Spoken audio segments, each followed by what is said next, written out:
हे पार्थ, आज मैं तुझे एक रहस्य सुनाऊंगा जो मनुष्यों की दृष्टि से छिपा है परंतु धर्म की दृष्टि से उज्जवल है। यह रहस्य विवाह और गृहस्थ धर्म से संबंधित है और इस पर विचार करने से तू देखेगा कि सुंदरता जो मनुष्य की आंख को भाती है वह सदैव जीवन का आधार नहीं होती। हे पार्थ, तू देखता है कि संसार में प्रायः लोग अपने जीवन साथी को उसके रूप और आकर्षण के आधार पर चुनते हैं। पुरुष नारी को और नारी पुरुष को सुंदरता से तौलते हैं, किंतु यह माया का खेल है। माया मन को भ्रमित करती है जिससे वह सत्य का भान भूल जाता है। हे पार्थ, रूप नश्वर है।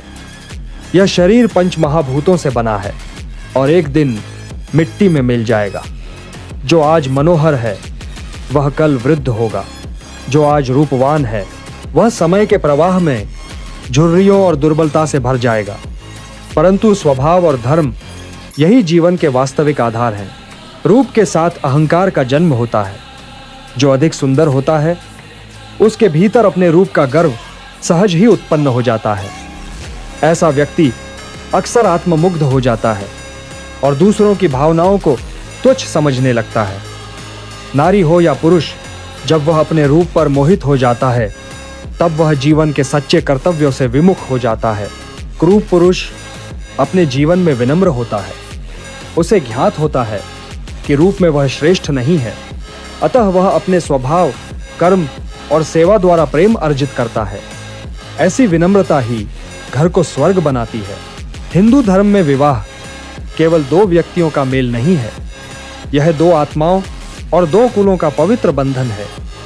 यदि पत्नी ऐसे पुरुष से विवाह करती है जो केवल रूपवान हो किंतु धर्म और कर्तव्य में दुर्बल हो तो उसका जीवन दुहक और मोह में बीतता है।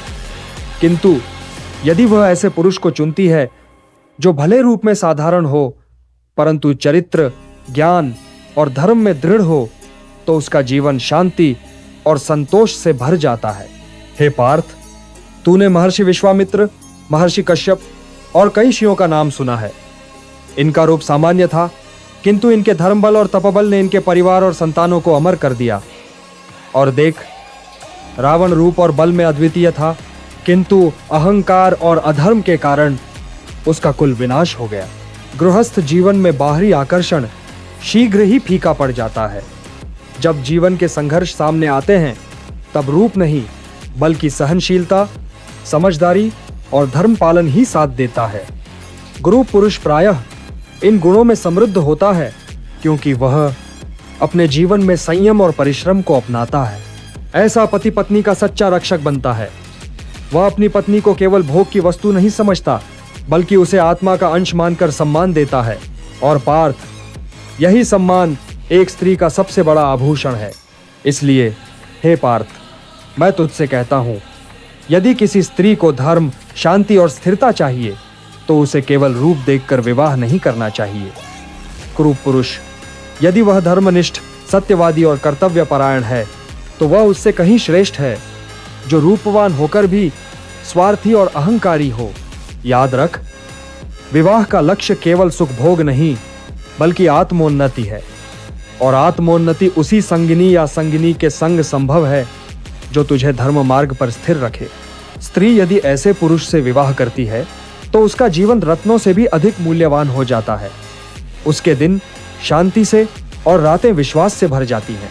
अतः हे पार्थ, रूप पर मत जाओ, धर्म और गुण पर जाओ। जो कुरूप होकर भी धर्मवान है वही सच्चा वर है। यही सनातन धर्म की शिक्षा है और यही गीता का संदेश है।